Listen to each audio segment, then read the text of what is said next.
ఓం నమో నారాయణాయ నమః. జై శ్రీమన్నారాయణ. నఘుమోము కనలేని నా జాలి తలచి, నగుమోము కనలేని నా జాలి తలచి, నన్ను బ్రోవ రారా శ్రీ రఘువర. నీ నగుమోము కనలేని నా జాలి తెలిసి, గరాజు నీ ఆనతి వినినాడో, గగరాజు నీ ఆనతి వినినాడో, గగనానికి ఇలకు బహుదూరం బనెను, గగనానికి ఇలకు బహుదూరం బనెను. జగమేలే పరమాత్మా, జగమేలే పరమాత్మా, జగమేలే పరమాత్మా,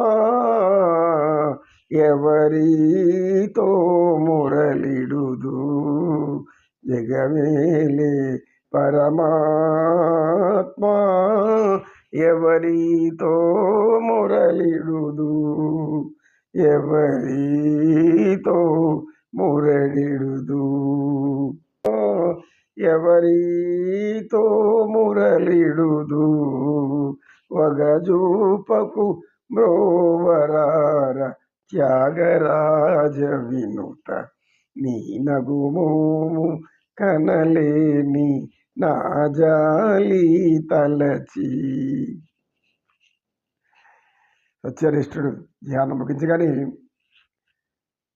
అక్కడ ఉన్న వారిలో కొందరు, అయ్యా గజేంద్రుడు తర్వాత ఏమైపోయాడు? ముసలి గజేంద్రుడిని చంపేసిందా, లేక గజేంద్రుడు భగవంతుని ప్రార్థించుకుంటే భగవంతుడు వచ్చాడా అని అడిగింది. అమ్మ ఈ విధంగా ప్రార్థించాడు.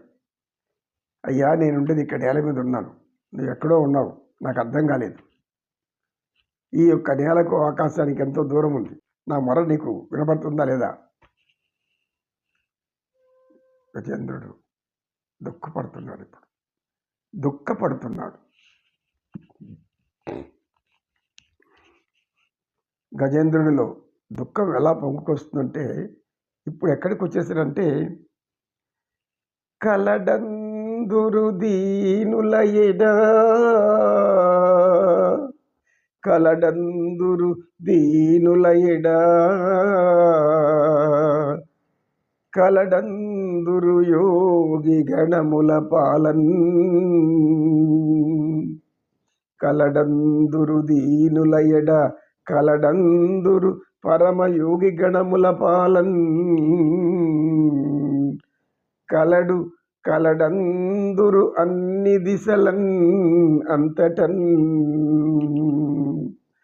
కలడందురు అన్ని దిశలన్ అంతటన్, కలడు కలడను వాడు లేడో ఉన్నాడో, కలడు కలడను వాడు లేడో, నా మురలు వినపడలేదో. కలడందురు దీనుల ఎడ, కలడందురు భక్త యోగి గణముల పాలన, కలడందురు భక్త యోగి గణముల పాలన, కలడందురు అన్ని దిశంబులన్, కలడు కలడను వాడు కలడో లేడు. బాగా బలహీనమైపోయాడు గజేంద్రుడు. దుఃఖం పొంగుకొస్తుంది. నేను ఇంత పిలుస్తూ ఉంటే రావా, ఎంత పిలిచినా గాని, ఎంత వేడినా గాని, ఇంతైనా కరుణించవు పంతముజేయ నేనెంతటి వాడను తండ్రి, పలుకే బంగారమాయిరా కోదండపాణి, పలుకే బంగారమాయిరా. స్థిరముగా ఇసుకలోన పొరలిన ఉడుతా భక్తికి, స్థిరముగా ఇసుకలోన పొరలిన ఉడుతా భక్తికి, కరుణించి బ్రోచితివని నెరనమ్మితి తండ్రి, పలుకే బంగారమాయేనా కోదండపాణి. ఏమంటున్నాడు అంటే, అయ్యా నేను ఇంత ప్రార్థిస్తున్నానే, ఇంత వేడుకుంటున్నానే, ఇంతైనా దయరాలేదా నా మీద? నేను భక్తుడు కాకపోవచ్చు, దుర్మార్గుడు అయిపోయాను, దుష్ట కార్యాలు చేశాను, నీచాతి నీచమైన పనులు చేశాను. భగవంతుడు అనేవాడు ఉన్నాడు అని మర్చిపోయి చేరాని పాప కర్మలన్నీ చేశాను. క్రూర కర్మములు నేరక చేసితి, క్రూర కర్మములు నేరక చేసితి, నేరములెంచకు రామా కారుణ్యాలయ భక్త వరద నిను కన్నది కాను పురామా. నాయన దైవమా, నిన్ను కలడందురు భక్తుల ఎడ, కలడందురు పరమయోగి గణముల పాలు, కలడందురు ధీరుల ఎడ, కలడందురు అన్ని దిశల అంతటా ఇలా ఎవరిని అడిగినా ఇక్కడున్నాడు, అక్కడున్నాడు, ఇక్కడ అని చెప్తూనే ఉన్నారు. భగవంతుడు అనేవాడు ఎవరిలో ఉంటాడు? ధీరుల్లో ఉంటాడు. బాధపడే వాళ్ళు ఉంటారు, వాళ్ళలో ఉంటాడు. దుఃఖించే వాళ్ళల్లో ఉంటాడు. భగవంతుని కోసం, కానీ భగవంతుని కోసమే. కామక్రోధాల కోసం దుఃఖించేవాడు, బాధపడేవాళ్ళు కాదు. మనం అలా అనుకోకూడదు. అది అజ్ఞానం. కామకారంతో నేను ఈరోజు నా యొక్క కామ కార్యకలాపాలను నిర్వహించాలి అనుకుంటే, అది బాధపడితే, దుఃఖిస్తే అది భగవంతుడి దుఃఖం కాదు.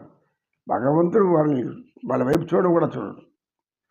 అడుగుడు కోరుకుంటుంటా. దైవము అంటే ధర్మము అని అర్థం కాక, నేను ఏదో పనిచేయడం నాకు సహకరించి దేవా అంటే సహకరిస్తాడు. అజ్ఞానం కదా. కనుక ఇక్కడ ఏమంటున్నాడు? కలడందురు ధీరులయ్యడ, కలడందురు పరమయోగి గణముల పాలు. ఎవరెవరు ఉన్నాడు?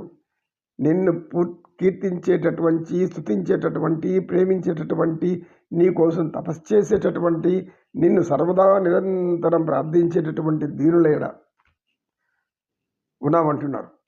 మరి అందరిలో ఉన్నవాడివి నేను వేడుకుంటాను దీనంగా. ఎందుకు రావయ్యా స్వామి? ఏమి నా మీద కోపం నీకు?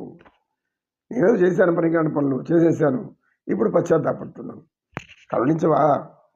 నా కర్మచాలి, నా గ్రహచారం బాగుండలేకుండా, నాకేదో దయ్యం పట్టిందో, ఏదో పట్టింది, వచ్చింది, నా కర్మ ఇట్లా అయిపోయింది, ఈరోజుకి నేను దీని నోట్లో పడిపోయాను. అనవసరంగా దీని నోట్లో పడిపోయాను. ఇప్పుడేమో నా అహంకారం అంతా దిగిపోయింది. నాలో ఉన్నటువంటి ఎక్కడెక్కడ ఉన్నాయో అహంకారంతో పాటు మదము, మోహము, క్రోధము అన్నీ పోయినాయి. ఇప్పుడేం లేవు. అట్లాంటి దుర్గుణాలన్నీ వదిలేసి నేను పిలుస్తున్నానయ్యా. కలడందురు దీనులయడ, కలడందురు పరమయోగి గణముల పాలన్, కలడందురు అన్ని దిశలన్ దిక్కులన్ అంతటన్, కలడను వాడు కలడో లేడో. చివరికి అనుమానం వచ్చేసినది. ఏమి, నేను ఇంత పెడుతుంటే పిలిచలేకపోతే ఇంక అనుమానం వచ్చేస్తుంది కదా. సహజంగా అనేక మంది అనుకుంటారు. అనేక మంది అజ్ఞానంలో ఏమనుకుంటారంటే, దైవముడు ఉంటే నా సహాయం చేస్తాడు, చేయలేదు కాబట్టి దేవుడు లేడు. దైవం అంటే నేను కోరిక తీరుస్తాడు, తీరలేదు, దేవుడు లేడు. నేను ఒక అమ్మాయిని ప్రేమించాను, ఆ అమ్మాయి నాకు అందలేదు, అందుకు దైవం లేడు. నేను ఒక అబ్బాయిని ప్రేమించాను, వాడు నన్ను ఒప్పుకోవడం లేదు, కాబట్టి దేవుడు లేడు. నాకు ఇంత ధనం కావాలనుకున్నాను, రాలేదు, దేవుడు లేడు. ఏదేది వ్యామోహం పరుస్తాయి, ఎవరిని కోరుకొని దేవుడు లేడంటే, దేవుడు చెప్పిన మంచి గుణాలు అలవర్చుకోకుండా నాకు ఇది జరగలేదు, అది జరగలేదు, నా కోరికలు తీరలేదు కాబట్టి దేవుడు వెళ్ళాడంటే, ఇప్పుడు మంచి చెడులు అనేది మానవ జీవితంలో సహజం. మంచి జరుగుతుంది, చెడు జరుగుతుంది, మంచి జరుగుతుంది, చెడు చీకటి పగులులాగా అనమాట. ఇది మన కర్మలు అనుసరించి మనకు జీవితం ఉంటుంది. అంత మాత్రాన దేవుడు అనుకున్నప్పుడు వచ్చి నీకు పనికిరాని పనులు చేసి పెట్టాలా? అందుకని భగవంతుడు ఉన్నాడు. ఇలా అనుకోవడం ఎంత అజ్ఞానం, అహంకారం. ఇప్పుడు అవన్నీ దిగిపోయినాయి గజేంద్రుడు. దిగిపోయిన తర్వాత ఇక అయిపోయినాడు పని. ఆయన గజేంద్ర, నీవు ఇంకా నీకు ఏ దిక్కు లేదు అనే స్థితి భార్యలంతా కూడా అంటున్నారు, మొదలుపెడుతున్నారు. ఇంకా మేము నీతో చేసిన కర్మలు, నీవు మాతో చేసిన కర్మలు, ఈ యొక్క వనమంతా చేసినటువంటి దుర్మార్గాలు, అద్భుతమైనటువంటి ఋషిమంత వనంలో దేవతలకు నిలయమైన ఋషిమంత వనాన్ని పాడు చేశారు. దేవతలు, యక్షిణులు, గంధర్వులు వాళ్ళు రానికుండా చేశారు. నా వీరత్వం తన్ని క్రూరముఖాలు తరిగి కొట్టాను. ఇన్ని చేసావు నువ్వు. చేసిన తర్వాత ఇప్పుడు దేవుడు అంటే ఎందుకు వస్తాడు అని అంటున్నాయి భార్యలు కూడా. ఆ నిరాశ వీళ్ళు కూడా వచ్చేసింది. ఇప్పుడు గజేంద్రుడిలో కూడా నిరాశ వచ్చేసింది. కలడందురు దీనుల ఎడ కలడందురు భక్త యోగి గణముల పాలన్, కలడందురు అన్ని దిశలు అంటారు. ఈ చెట్లో ఉండాలా, ఈ పుట్టలో ఉండాలా, ఇళ్లలో ఉండాలా, ముసలిలో ఉండాలా, నాలో ఉండాలా, అన్నిట్లో ఉండవు. మరి ఈ ముసలు ఎందుకు వచ్చింది? ముసలిలో కూడా నువ్వు ఉండవు, నేను కూడా నన్ను నాలో కూడా ఉన్నావు అంటున్నారు. నాలో నువ్వు ఉన్నావు అంటున్నారు. ఈ ముసలిలో కూడా నువ్వు ఉన్నావు అంటున్నారు. మరి ఈ ముసలి ఈ చెడు కార్యక్రమం చేయాలి, నా పాదం మీద పట్టుకో కరవాలా? అప్పుడు ముసలి అంటుంది, నాయన నాలో దేవుడు ఉన్నాడు, నీలో దేవుడు ఉన్నాడు, కానీ నీ కాళ్ళు ఎందుకు కలిశాను? నీవు దేవుడికి వ్యతిరేకం పనులు చేసావు. ఏమేం చేసావు? మా ముసలి జాతినంతా చంపేస్తావు. పిల్లలంతా కూడా, చిన్న బిడ్డలంటూ కూడా చంపుకుంటూ పోతున్నావు. దేవుడిని ప్రార్థించే వాళ్ళని, దైవాత్మలందరినీ కూడా నాశనం చేస్తున్నావు. దేవతలు నాశనం చేసావు. ఇన్ని కర్మలు చేసినా కాబట్టి నేను పట్టుకోండి. మానవులము గ్రహించాల్సింది ఇక్కడ నీతి ఇది. ఏం నీతి గ్రహించాలి? ముసలి అనేటువంటి భయంకరమైనటువంటి కాలం ఒకటి ఉంది. ఈ కాలం యొక్క కోరల్లో తగులుకుంటున్నామంటే కష్టాలు తప్ప, దుఃఖాలు తప్ప ఇంకేమీ ఉండవు. ఎందుకు? గజేంద్రుడు ఏం చేశాడు? అది చేసిన వాళ్ళకి. గజేంద్రుడు ఏం చేశాడు? అది చేసిన వాళ్ళకి ముసల్లాగా పట్టుకుంటుంది. అహంకారం ఎప్పటి కూడా మంచిది కాదు. మానవులకు అహంకారం అలంకారం కాదు. మానవునికి ఆత్మానందం అలంకారం, ఆత్మశుద్ధి అలంకారం, ఆత్మ సౌందర్యం అలంకారం.